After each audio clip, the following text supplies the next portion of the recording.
Howdy folks, it is currently 1:07 p.m. Central Standard Time on May the 4th, 2022. Hope our creators are keeping you well and safe wherever you are in the world. Please make sure to hit that like button, share this across other platforms so we can bring awareness of what's going on with our solar activity. And if you are new to the channel, please make sure you subscribe and hit that notification bell in case we have any critical future updates. Well, today folks, our sun has been a little bit busy. We just recently had an M1.19. We are over at spaceweatherlive.com, and we're taking a look here at the last 3 days of our solar flares. And as you can see, yesterday we had a nice X1.13. Just before that, we had an M1.3, and then we had followed with an M5.3, an M5.73, and we just had one pop off of an M1. So yeah, M1.19 it looks like. Not bad. Guess what though? These are Earth directed, and they are from that new sunspot group that I showed you guys developing yesterday. And as we come over here to our Enlil, Enlil, E-N-L-I-L, Enlil, as in the Anunnaki Sumerian god, wannabe god, we can see that it did have a slight coronal mass ejection, and it is due to impact the Earth. As a matter of fact, let's take a look at what day we're looking at for our impact. Looks like we're looking at about the 10th. So in about 5 days time. It is kind of weak. You can see that it's traveling quite slow. These right here, this is the Earth over here in the yellow, this being the sun, and we can see the eruption coming this way. You can check the chart up here and you can see where what these other things are, like this green round one here. This is Venus, as you can see here, and we've got Bepi. So we've got stereo behind and stereo ahead. So this is a more or less a direct hit, even though we're towards the edge of it. It's not going to be super dense, but let's go take a look at some other things that are going to be impacting, and actually our X-rays. And we come over to spaceweatherpredictioncenter.noaa.gov, and we can see that in the last 24 hours, we did have an R2 being limited blackout of high frequency radio communication on the sunlit side, loss of radio contact for tens of minutes. It actually happened for about an hour. There was degradation of low frequency navigation signals for about an hour as well, for anything below 20 hertz. And as we come over here, we can see our KP index prediction. It looks like we're going to have nothing but 1s and 2s over the next couple of days.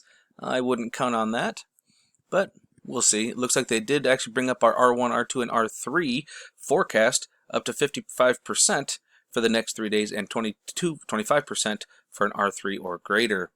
And as we come on down here, this is the sunspot right here, the one that we witnessed develop and grow. Yep, this is what gave us our Earth-directed M flare. And we will take a look at that here in just a little bit. Before we do that, let's come on down here. We'll take a look at our Ace Mag and Sweep Ham, and it looks like our North and South Pole, we are doing pretty good. Our BZ and BT is right here dancing between 4 and 5, so it looks like we're doing okay in this area. Nothing to worry about there. So as we come on down here, we'll take a look at our, yeah, look at this. This right here was at 8:59 this morning. This is at one of the flares that we actually had pop off, the straight Earth-directed M flare. And as we can see here, the center of it was off the charts. It was beyond 35 decibels of radiation, of X-ray radiation. So the majority of Africa got it. India, the Arabic nations got it. Did get up into Europe, and it was kind of an event though. It didn't last super long. It kind of recovered, but then our M flare, we can see all these little snap, crackles, and pops. We're living in a constant state of upper B, lower C at this time, and then here comes our M flare right there. Kind of a long duration one. So all of North America, the majority of South America did get it. Got a little bit of the tip of Africa. Actually, this right here is the peak of it right here. So, yep, and it's on its way down, and we'll have to keep our eyes out. And now we're over here at ISWA, taking a look at our SDO, 131 angstroms of light. And we are going to take a peek. I'm actually going to show you guys something here real quick. Take a look at this guy right here. We got ourselves a little spaceship, or UFO if you will, traversing the surface of the sun. You can see the tip of it right here and the base of it. So it almost looks like a teardrop, but the point of it is here, and the rounded part is here, and you can see his little propulsion behind him. There is actually a couple of them on this one here, and the reason I'm using this one is, and I don't typically, for those of you who have been following me for a while, I don't typically use it because I prefer 94. It shows the flares a little bit better, and they're not up to date. There's only a couple of them that are actually up to date, which honestly kind of annoys me, but it is what it is. So as we start taking a peek, we're going to roll forward a little bit, and we're actually going to get a little peekaboo flare And it's going to come from right over here, this active sunspot region that's coming. We can see it right here very clearly. We can see the nice ribbons of plasma, but we're going to get a little peekaboo flare right. Oh, hang on a second. Oh, I think I might have passed it, actually. That's the one that's directly Earth incoming. Oh, it might have actually. Oh, there it is. Peekaboo. There he is. So we got that one there. Oh, and right before this flash, look at this. We've got another craft right up here. You can see him coming off of the sun. You can see his trail behind him right there. So it's kind of nice to see him every once in a while, especially in different angstroms than what I typically use. And then there's our directly Earth-faced M flare. Now this is not an X. You can see these chatter marks do make the shape of an X, and you can see the waves, but it's not an X flare. This is an M flare. This is just the signatures of a flare for you to see on the different angstroms of light. So we will take a look and see if there's anything Earth directed as far as CME. There was that little bit. In fact, this right here, this is the most recent M flare that we had right here. Right there. You can see that teeny little light up. These are, they're not a lot behind it. It was just kind of a random little pop. So there's really not much density with it. We can come over here and take a look at our 193, and we'll actually take a witness of that ourselves.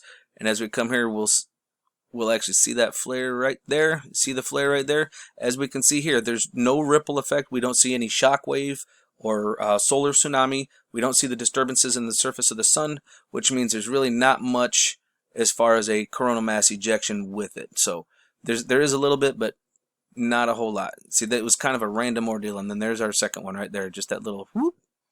So nothing much to worry about there. And just to confirm that, we come on over here to our 304, and right now we are actually looking currently at that flare right there. There's the M flare. We don't see any darkening in the region, so there's not really much for plasma coming our direction.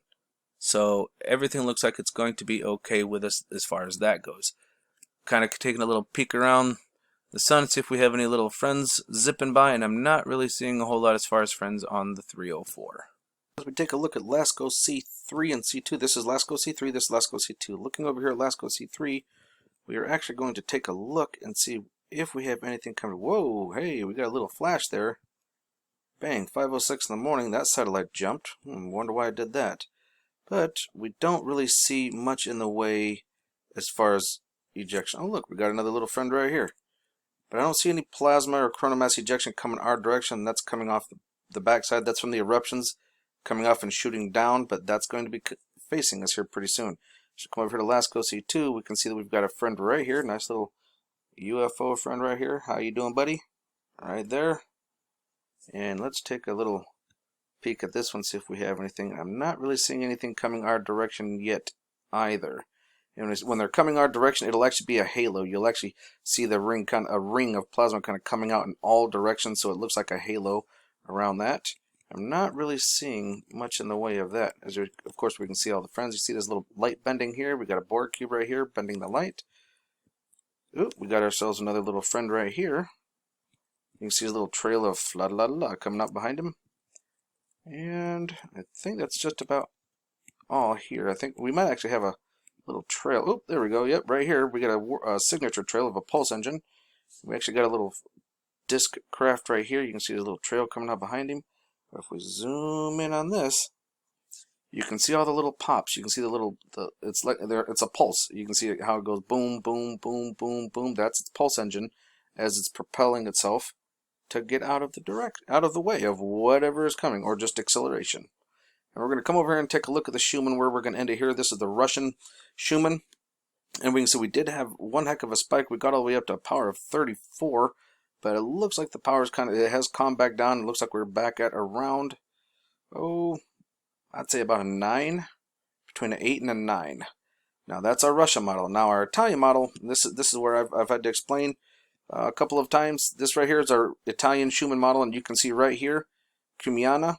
This is where the base is, where the Italian Schumann is located at. Okay, so you can see it's right up here along the corner. Now, if we come down here, we see our electromagnetic field. We go, whoa! Look at all of this stuff. You see all these little waves of energy, like something's going on there. So then when we come and take a look at our Schumann, it's like, whoa, everything's spiking on here. Things are really happening. However, now if we come down here, we can see the colors of the chakra, and we can see all the different color activity. However, folks, you come all the way to the bottom, and this is what I do every time. You see this right here? Our Schumann is literally right here. These are all lightning strikes. Okay? You go yellow for like maybe one lightning strike, and then it turns orange for a couple of different activities, and then, you know, proceeds to turning red and then white, I believe is how it goes. So it's indicative to let you know that there is lightning in this area, and I mean this is literally right where it's at. So a lot of what we're seeing on the Italian model is actually, okay, no, white is the least, and then red, dark red is the more amount of strikes. So that's how that works. So the darker the red, the more the activity. So there is lightning strikes in that region, and that is why the Schumann is looking all funky, like there's a lot of activity. But I'm not saying there's not.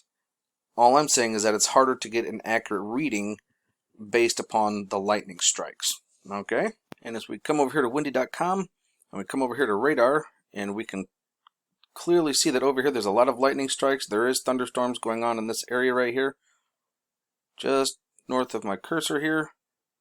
And that's where we can see all the lightning strikes happening, because just north of my cursor is where the Schumann resonance base for Italy is. So that is, it's definitely going to be more difficult to get a harder reading. Look at all that lightning. So that's kind of understandable. So come over here to interactive for maps of earthquake volcano discovery. These are our current earthquakes. We did have a 5.1 or 5.0 actually about 6 hours ago near Tonga, and we had a 5.1 down here in Pacific Antarctic Ridge. And we can see that there's a lot of activity going on around the ring of fire and along all of our tectonic plates. We have quite a bit going on over in here near China and Russia. Lots of earthquakes going on. Kind of makes you wonder what's going on, right, folks? So keep your eyes open. No fear.